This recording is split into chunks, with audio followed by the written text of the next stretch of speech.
Hi everyone, it's Carly with the Inform Forum here, and I am actually going to talk to before we get started. I actually want to give a shout out to a subscriber of mine that I met the other night at a town hall in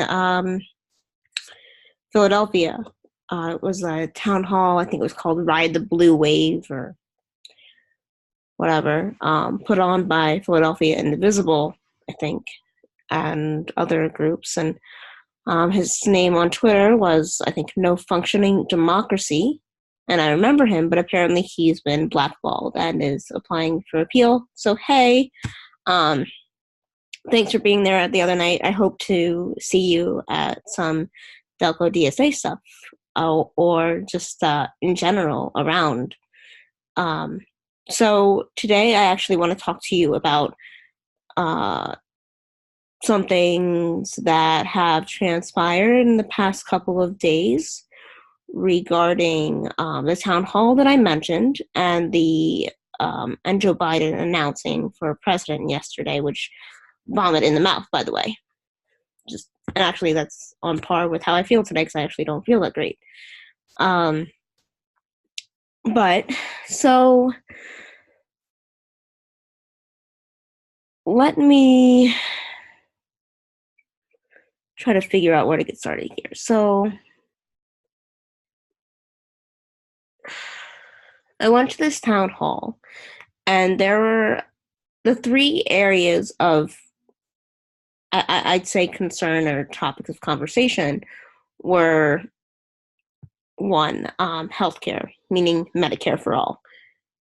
Two, the environment, meaning the Green New Deal. And three, maybe a little bit, three, just in general, money and politics. And this is actually a video that I need to upload that I actually recorded the entirety of the other day. I recorded the entirety of my town hall, the town hall that I attended. And I apparently some weeks ago actually had submitted a question to the town hall online, and it actually got called from I guess, the committee who chooses questions. And I'm really, really happy that it did. So the question that I essentially asked was very, very pointed. And I'm going to paraphrase my own words a little bit right now. It basically was about, did money that you received for your congressional campaign affect your decision to co-sign or not co-sign specific bills? And the question was read out with my name, Carly, and the address of where I live, which is Radnor, essentially, in Pennsylvania. And it was pointed to, so the way that the town hall went was, if the town of the person who asked the question was in one rep district, they answered first. So my congresswoman answered first, Mary Gay Scanlon. She said, I did not, and I have not, and I will not take any big money for my congressional campaign. And I know, Carly, we've had many conversations, but I am not bought by any industry. So, blah, blah, blah, blah, blah, spewing out the mouth.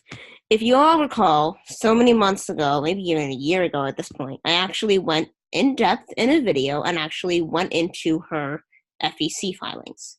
There is bundling going on, and that you can visibly see in her filing. So she's not necessarily taking big money, but she's taking bundles of big money, which is big money, because all of that adds up to something. And that's not to say that she hasn't signed on to certain things that are actually good, like HR 330, which apparently has something to do with the environment. I haven't looked at it yet. And then HR 9 and other things also having to do with the environment. And then she signed on to something that's actually good that deals with the price of drugs and pharmaceuticals, which actually is important and actually even impacted me so many weeks ago. One thing that I need went 1 week from $15 to the next week being $75. I cannot afford a 75 little tiny thing like about this big from here to here and like this wide. I can't afford that. That's not something I can afford every few weeks to buy. It's just not in my, I can't do it. So I'm glad that she did these things, but she still hasn't signed on to Medicare for All. She hasn't co-sponsored the Green New Deal, or, might I add, created legislation that would replicate what the resolution of the Green New Deal does. Why? Well, that leads me to this other, why? Let me answer that question first. Why? Because she took $27,000 from the pharmaceutical industry. And that's me paraphrasing and maybe fudging the number a little bit. And, well, the CEO of LabCorp maxed out donations to her campaign. So, no. That's why. Like, that's why she hasn't signed on to these things. But the other thing, so my anger with her answer to that question is also related to what I found out slightly maybe before or after the event on Tuesday. It was hard for me to really, I don't know if it happened slightly before or after. The past couple of days are a little bit of a blur, but basically, let me share my screen so you guys can see what I'm talking about.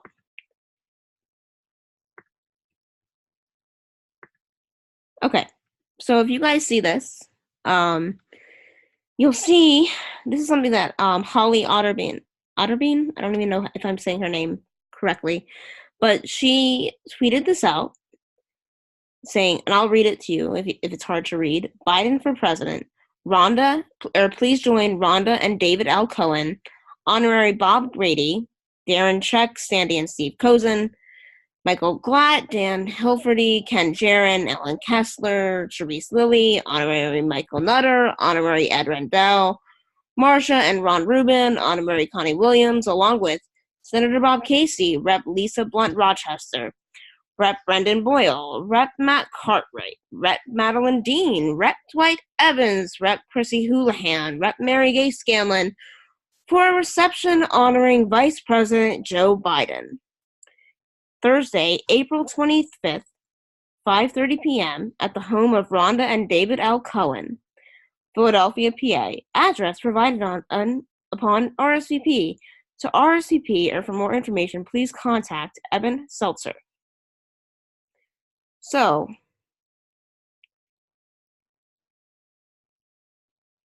from my sources, my networks, I was able to get the address of David Cohen's house. I tried to go to this event. I was unable to get in. Now, let me explain to you why.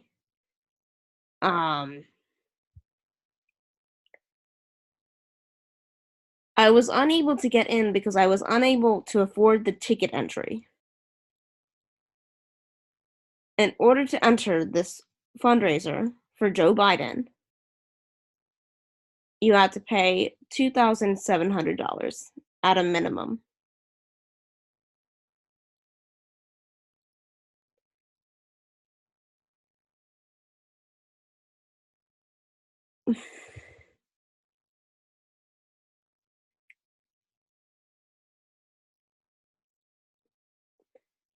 Do you remember me telling you that Mary Gay Scanlon said she didn't take big money? Well, bear with me. This event was put on in tandem with Blue Cross and I think some other organization. So let me just so this is an article. about the same event, and don't know. Hold on.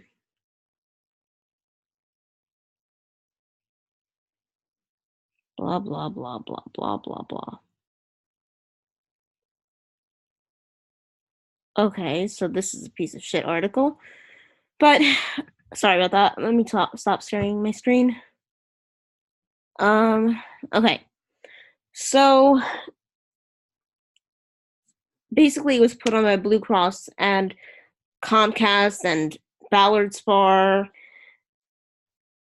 the Crozer family, and I'm pretty sure they're a pharmaceutical industry, someone that works for a casino. Like, all of these people are big money people.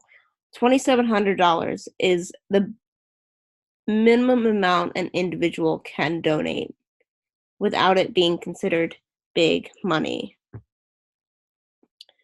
Which that's the definition of big money, by the way. No regular person can afford to donate $2,700. I don't even have that amount. It's not something I have. So I guess, like, for me, like, the thing is, all of those people are cutting checks, not just for Joe Biden. They're getting checks for themselves. They're getting checks for their reelection campaigns. I mean, it's really that simple. That's how they're getting and raising their money. And see, this is the thing that we're up against. So when I hear people like Madeline Dean, who said to me in person, to my face, oh, I'm a progressive. And then when I hear Chrissy Houlihan say at a town hall, if you want to get money out of politics, vote for a Democrat.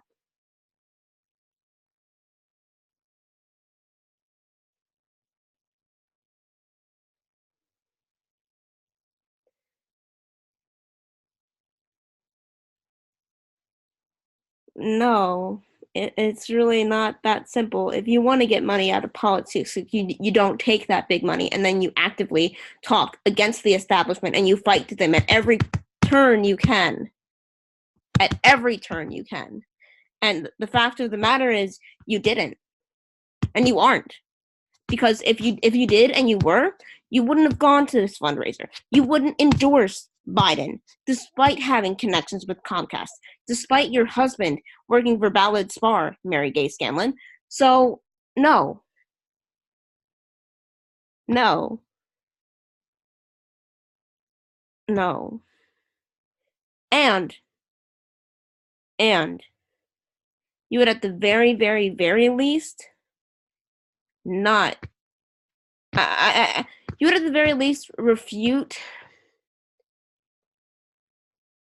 Honestly, you would at the very least just apologize for the money that you took for your congressional campaign and promise not to take any more and do a 180. You'd pull in Elizabeth Warren, in other words, and you'd make up for your wrongdoing.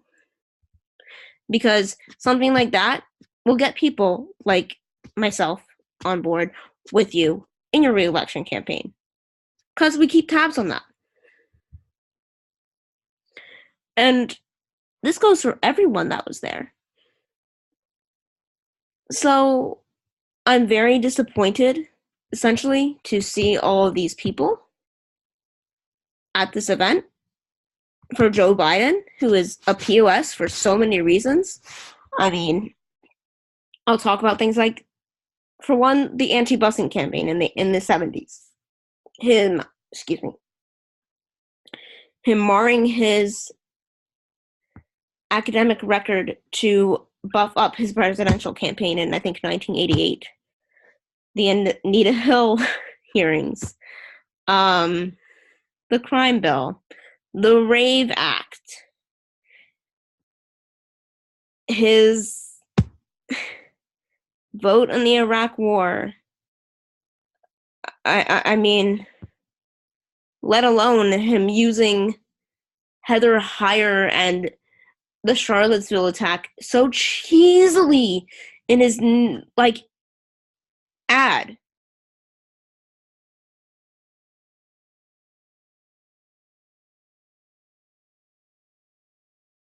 So what bothers me is that you sold out. And I've known this for a while, and I know that you're a sellout, and you're not gonna fight for things that people like myself want. But this is where it's incumbent, it's important upon me to actually let people know in the 5th district that this is happening, and you're not fighting for them. So I hope that you really take this to heart, because I'm upset and I'm angry, and I know I'm not the only one, because I even heard from a supporter of yours this morning that they're upset by this. Do you think they're going to be a supporter of yours for much longer? Think again, because they're not. They're not going to support a Republican. They're just not. And in my mind, if you don't sign on to the bare minimum of Medicare for all, you are a Republican, because you're enabling the pendulum to shift further right. You're making excuses for Republicans. You're making excuses for Democrats like Joe Biden, who is a Republican from the 90s. That's really all I'm going to say. I hope you change course. I hope you do the right thing and stop taking this big money, but we all know you won't. And if you do, I'll apologize, but I don't see that happening. So anyway, thank you guys for watching. This has been the Inform Forum. And once again, shout out to No Functioning Democracy. All right, bye.